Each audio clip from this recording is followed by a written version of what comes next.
guys, tayo pa rin na magkakasama. Katatapos lang po natin gawin ang ating unang video, yung haul, and then ngayon nandito na tayo sa ating pangalawang video.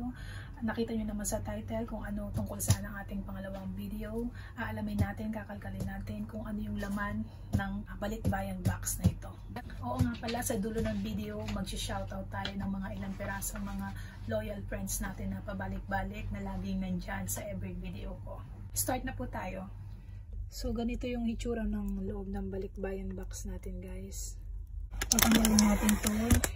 Hindi natin yan isasama. So, let's go. Isa-isahin natin yan.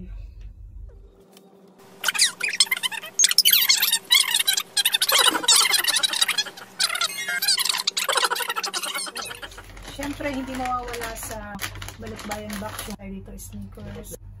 Tapos, meron pa ako dito sinuksok, guys.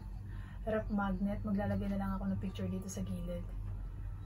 Meron ito, nakasulat dito Georgia. Tapos meron nakasulat dito Egypt.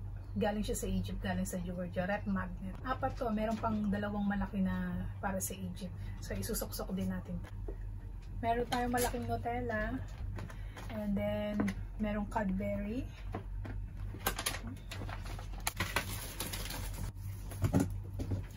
Tapos ito yun guys, kapag halimbawang tumagal yung lockdown at wala ka nang makain, may mga nakasuksok dito ng mga delata. So pwede namang kunin mo na lang muna to. Ulamin mo muna. Meron din akong sinuksok na ganito, conditioner. Siyempre tayo mga OFW, kung ano yung mga pwede natin isuksok, sinusuksok talaga natin sa balikbayan box. Maliit lang tong box na to guys. Ano to, kung nakikita nyo yung regular na size ng balikbayan box, siguro ito ano lang to, kalahati lang siya. Lagi kong pinapadala yung maliit lang kasi ginagawa ko siyang air freight. Ang air freight kasi 5 days lang nasa Pilipinas na. So usually lagi ko siyang pinapadala ng Sunday. So kapag pinadala ko siya ng Sunday, Friday, nasa Pilipinas na siya, na-receive na nila. Pero syempre kapag air freight, ang binabayaran mo is per kilo. Half KD ang presyo niya, half KD na kung saan 80 pesos. 80 pesos ang isang kilo. So, depende sa bigat, yung babayaran mo ng padala, depende kung ilang kilo, depende kung ilan yung bigat ng ipapadala mo. Pero mabilis lang siya, 5 days lang siya. Kapag cargo naman, yung mga malalaki, nagsisend lang ako ng malaking box. Kapag nagpapakargo ako, yung cargo 1 month to 2 months bago siya dumating. Pero mas mura lang siya, siguro mga 1,600 pesos sa Metro Manila. Siyempre kapag province, mas may dagdag na charge. Pero kapag Metro Manila ka lang, mga 1,600 lang siya. And then 1 month to 2 months bago siya dumating. Pero itong air freight, 5 days lang siya, nasa Pilipinas na. Earphones, and then pwede nyo rin siyang, yung design niya, pwede siyang ilagay sa bracelet, dito sa wrist design. So, easy to carry. Pang extra lang nila sa bahay. Meron din ganito. Ito para sa anak ko to. Ito yung brand niya. Sobrang bagsak presyo to, 1KD lang. So, ang 1KD is 160 pesos na kung saan napakaganda ng quality niya guys. Kung makikita nyo. Sana nakikita nyo. Maganda yung tela niya. Naka-sale siya, kaya dalawa na yung binili namin. Pero yung isa, kanina to? Pero yung isa, itong isa, mas malaki itong isa. Siguro sa mama ko na lang to. Ma, waiting.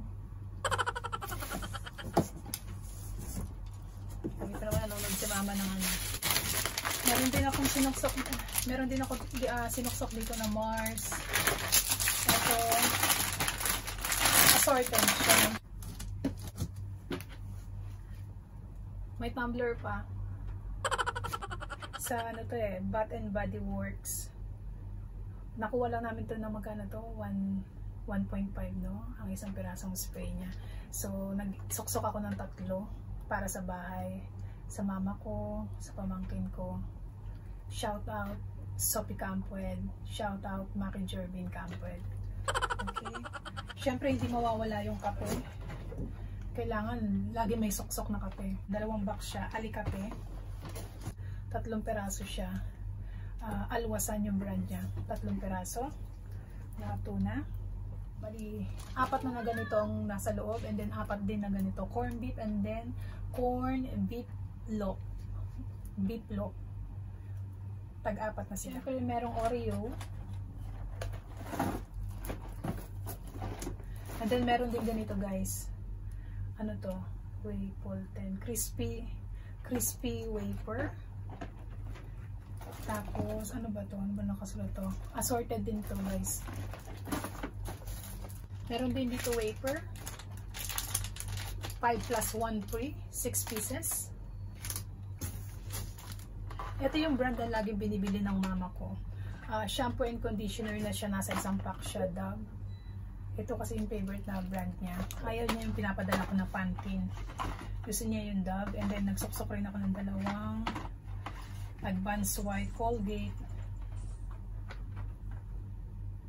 Ito guys, kahit maliit lang itong box na ito, nagsuksok pa rin ako ng sabon. Ito 6 pieces na malalaki yung size na Palmolive. And then 6 pieces din to na Johnson. Nagsuksok ako ng dalawang pack para kahit paano meron naman pang abot-abot na meron pumunta ng kapitbahay sa bahay. Isa to sa binibili ng mama ko, yung brand na to, Yardley. Nababanguhan siya sa sabon na to.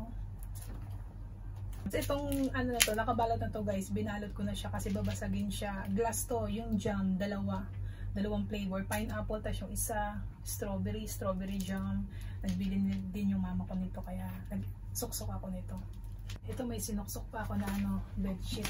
Tapos yung nakita nyo na box kanina, nung pinakita ko yung loob nung video, nakita nyo may space pa siya. Kapag sinarado nyo may space pa siya kasi meron pa akong mga isusuksok na damit dito. Itatry ko mamaya na ipakita sa inyo kung ano yung mga damit, mga t-shirt para sa anak ko.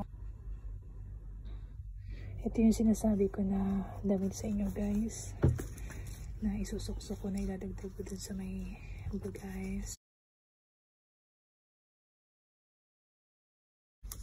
Ito yung brand niya. Sobrang mura lang to. Nakuha ko lang to ng dinar, 1KD, na kung saan ang original price is 3KD, 250 yata or 3KD 0.5 ang original price. So, sobra pa siya sa 50% discount. So, ang ginawa ko, kumuha ko ng iba't ibang color ng damit. So, kumuha ako ng color yellow. Ayan yung color yellow. Marami akong kinuha. Meron akong kinuhang color blue. Meron siyang, ito yung purple. May blue. Meron akong kinuhang color red. Meron akong kinuha dito. Ito, yung dark color. Merong navy blue. Merong orange ako na kinuha.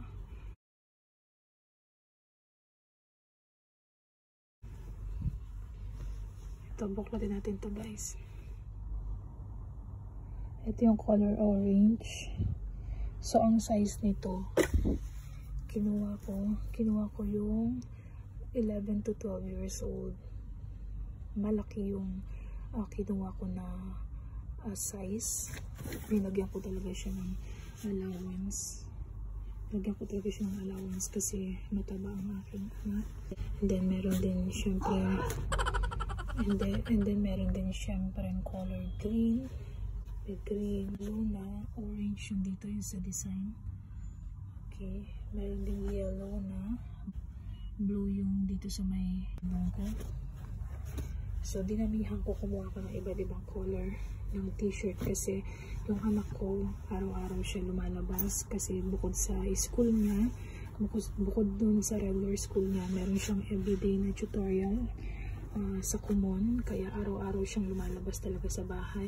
Nung nakita ko na sobrang bagsak presyo to, dahil 1KD lang siya, more than parang 75% yata ang discount niya, kaya kinuha ko na lahat yung color. Sa pagkakatanda ko, 12 pieces lahat to yung color na, lahat ng color na kinuha ko. So sa presyo nito guys, masasabi ko na sulit na talaga siya kasi cotton ang tela niya.